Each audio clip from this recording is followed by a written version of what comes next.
একসাথে অনেকগুলো ইমেজে আপনার ব্র্যান্ডের লোগো বসানোর দরকার পড়তে পারে, কিন্তু ফটোশপ এই সেই ঝামেলার কারণে আপনি করতে চাচ্ছেন না। চলুন একটা ওয়েবসাইট আপনাকে দেখাই যেখানে আপনি 1 মিনিটে কয়েক হাজার ছবিতে আপনার লোগো বসিয়ে ফেলতে পারবেন। সিধেই দেখাচ্ছি, এই হচ্ছে ওয়েবসাইট। এটা সার্চ করবেন, এরপরে এমন একটা ইন্টারফেস আসবে। এখান থেকে চুজ ইমেজে ক্লিক করার পর এই যে ইমেজগুলোকে সিলেক্ট করে ফেলবেন একসাথে, যতগুলো ইমেজ আছে।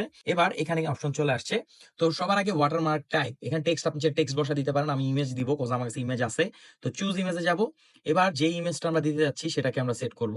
এই হচ্ছে আমাদের লেভেল বা লোগো, যেটাই এই যে চলে আসছে।